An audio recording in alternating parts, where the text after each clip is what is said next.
प्रतापचंद ने विरजन के घर आना जाना विवाह के कुछ दिन पूर्व से ही त्याग दिया था। वह विवाह के किसी भी कार्य में सम्मिलित नहीं हुआ, यहाँ तक कि महफिल में भी न गया। मलिन मन किए मुँह लटकाए अपने घर बैठा रहा। मुंशी संजीवन लाल, सुशीला, स्वामा सब विनती करके हार गए, पर उसने बारात की ओर दृष्टि न फेरी। अंत में मुंशी जी का मन टूट गया और फिर कुछ न बोले। यह दशा विवाह के होने तक थी। विवाह के पश्चात तो उसने इधर का मार्ग ही त्याग दिया। स्कूल जाता तो इस प्रकार एक ओर से निकल जाता मानो आगे कोई बाघ बैठा हुआ है, या जैसे महाजन से कोई ऋणी मनुष्य आंख बचाकर निकल जाता है। विरजन की तो परछाई से भागता। यदि कभी उसे अपने घर में देख पाता तो भीतर पग न देता। माता समझाती, बेटा विरजन से बोलते चालते क्यों नहीं, क्यों उससे मन मोटा किए हुए हो। वह आकर घंटों रोती है कि मैंने क्या किया है जिससे वह रुष्ट हो गया है। देखो तुम और वह कितने दिनों तक एक संग रहे हो, तुम उसे कितना प्यार करते थे, अकस्मात तुमको क्या हो गया। यदि तुम ऐसे ही रूठी रहोगी तो बेचारी लड़की की जान पर बन आएगी। सूख कर कांटा हो गई है, ईश्वर की जानता है। मुझे उसे देखकर करुणा उत्पन्न होती है। तुम्हारी चर्चा के अतिरिक्त उसे कोई बात ही नहीं भाती।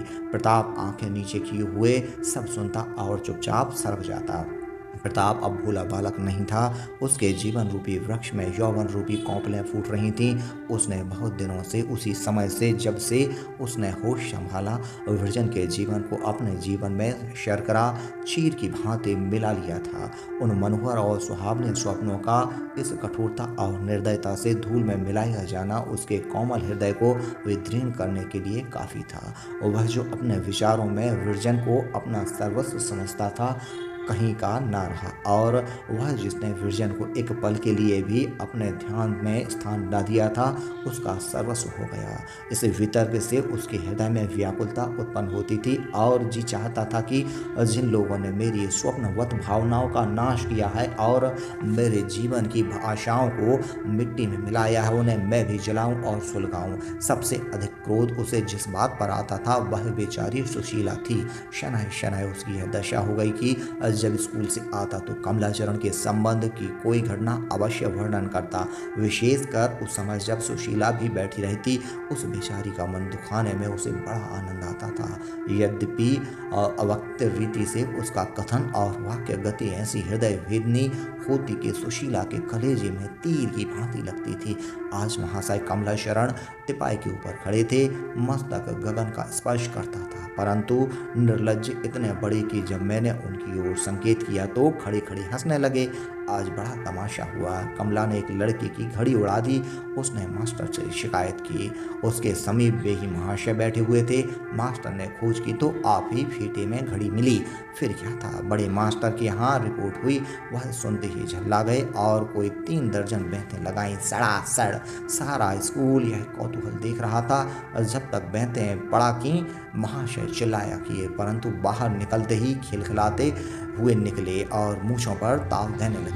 चाची नहीं सुना, आज लड़कों ने ठीक स्कूल के फाटक के सामने कमलाचरण को पीटा, मारते मारते बेसुध कर दिया। सुशीला ये बातें सुनती और सुन सुनकर उठती। हाँ, प्रताप ऐसी कोई बात विरजन के सामने ना करता। यदि वह घर में बैठी भी होती तब जब तक चली न जाती यह चर्चा न छेड़ता। वह चाहता था कि मेरी बात से इसे कुछ दुख ना हो। समय समय पर मुंशी संजीवन लाल ने भी कई बार प्रताप की कथाओं की पुष्टि की। कभी कमला हाट में बुलबुल लड़ाते मिल जाता, कभी गुंडों के संग सिगरेट पीते, पान चबाते बेढंगेपन से घूमता हुआ दिखाई देता। मुंशी जी जब जमाता की यह दशा देखते तो घर आते ही स्त्री पर क्रोध निकालते। यह सब तुम्हारी ही करतूत है। तुमने कहा था घर वर दोनों अच्छे हैं, तुम ही रीझी हुई थी। उन्हें उस क्षण यह विचारना होता कि जो दोषारोपण सुशीला पर है कम से कम मुझ पर ही उतना ही है। वह बेचारी तो घर में बंद रहती थी, उसे क्या ज्ञात था कि लड़का कैसा है। वह सामुद्रिक विधा थोड़ी ही पड़ी थी। उसके माता पिता को सभ्य देखा, उनकी कुलीनता और वैभव पर सहमत हो गई, पर मुंशी जी ने तो अकर्मण्यता और आलस्य के कारण छानबीन न की। यद्यपि उन्हें इनके अनेक अवसर प्राप्त थे और मुंशी जी के अगणित बांधव इसी भारतवर्ष में अब भी विद्यमान है, जो अपनी प्यारी कन्याओं को इसी प्रकार नेत्र बंद करके कुएं में ढकेल दिया करते हैं। सुशीला के लिए विरजन से प्रिय जगत में अन्य वस्तु ना थी। विरजन उसका प्राण थी, विरजन उसका धर्म थी, विरजन ही उसका सत्य थी, वही उसकी प्राणाधार थी, वही उनके नयनों की ज्योति और हृदय का उत्साह थी।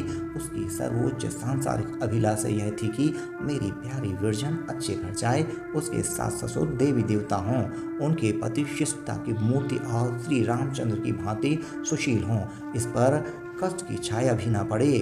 उसने मर मर कर बड़ी मिन्नतों से यह पुत्री पाई थी और उसकी इच्छा थी कि इन रसीले नैनों वाली अपनी भोली भाली बाला को अपने मरण पर्यंत आंखों से अदृश्य न होने दूं, अपने जमाता को भी यही बुलाकर अपने घर रखूं। जमाता मुझे माता कहेगा, मैं उसे लड़का समझूंगी। जिस हृदय में ऐसे मनोरथ हों उस पर ऐसी दारुण और हृदय विदारणी बातों का तो कुछ प्रभाव पड़ेगा, प्रकट है। हाँ हंत दिन सुशीला के सारे मनोरथ मिट्टी में मिल गए, उसकी सारी आशाओं पर ओस पड़ गई। क्या सोचती थी और क्या हो गया, अपने मन को बार बार समझाती कि अभी क्या है, जब कमला सयाना हो जाएगा तो सब बुराइयां स्वयं त्याग देगा, पर निंदा का घाव भरने नहीं पाता था कि फिर कोई नवीन घटना सुनने में आ जाती। इसी प्रकार आघात पर आघात पड़ते गए। हाय, नहीं मालूम विरजन के भाग्य में क्या बधा है, क्या यह गुण की मूर्ति मेरे हृदय की दीप्ति, मेरे हृदय की प्राण इसी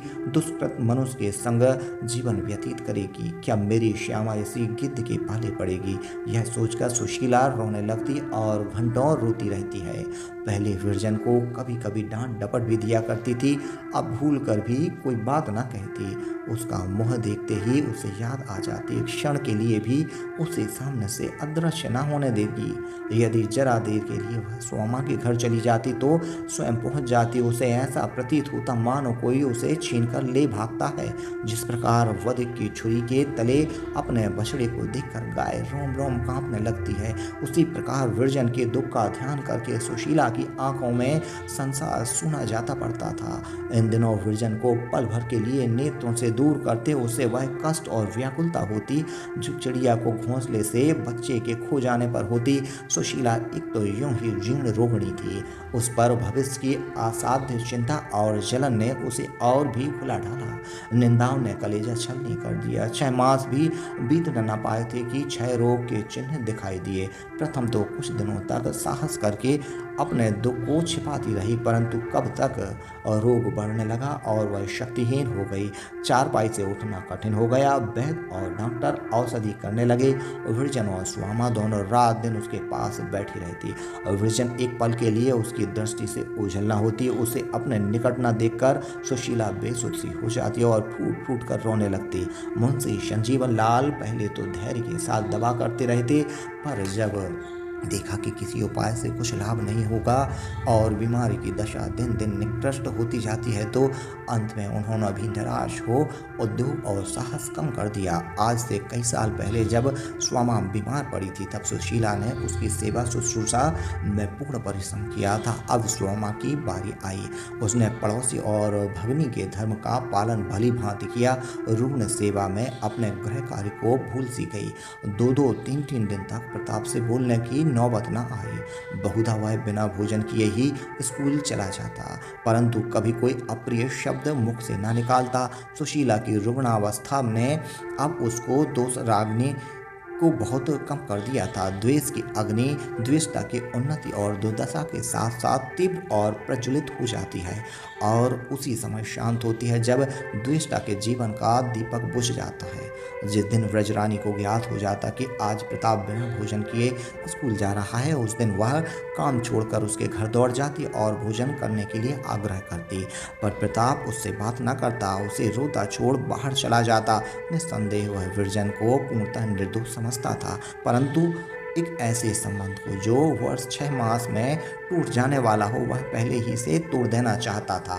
एकांत में बैठकर वह आप ही आप फूट फूट कर रोता, परंतु प्रेम की उद्वेग को अधिकार से बाहर न होने देता। एक दिन वह स्कूल से आकर अपने कमरे में बैठा हुआ था कि विरजन आई।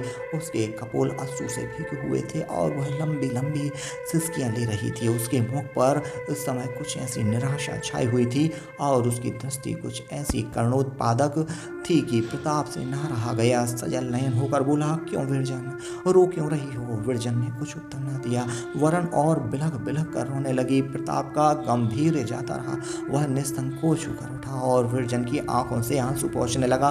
विरजन ने स्वर संभाल कर कहा, लल्लू, अब माता जी न जिएंगी, मैं क्या करूं? यह कहते कहते फिर सिसकियां उभरने लगी। प्रताप यह समाचार सुनकर स्तब्ध हो गया। दौड़ा हुआ विरजन के घर गया और सुशीला की चारपाई के समीप खड़ा होकर रोने लगा।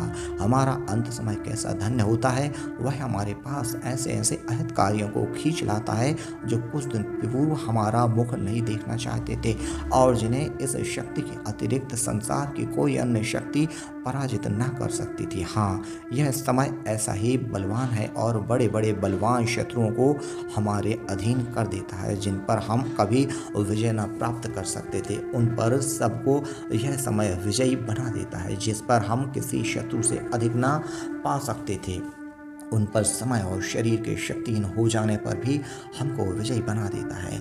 आज पूरे वर्ष भर पश्चात प्रताप ने इस घर में पदार्पण किया। सुशीला की आंखें बंद थीं, पर मुखमंडल ऐसे विकसित था जैसे प्रभात काल का कमल। आज भोर ही से वह रट लगाए हुए थे कि लल्लू को दिखा दो। स्वामा ने इसलिए विरजन को भेजा था। स्वामा ने कहा, बहन आंखें खोलो, लल्लू खड़ा है। सुशीला ने आंखें खोल दी और दोनों हाथ प्रेम बाहुल्य से फैला दिए। प्रताप के हृदय से विरोध का अंतिम चिन्ह भी विलीन हो गया। यदि ऐसे काल में भी कोई मत्सर का मैल रहने दे तो वह मनुष्य कहलाने का हकदार नहीं है। प्रताप सच्चे पुत्रत्व भाव से आगे बढ़ा और सुशीला के प्रेमांक में जा लिपटा।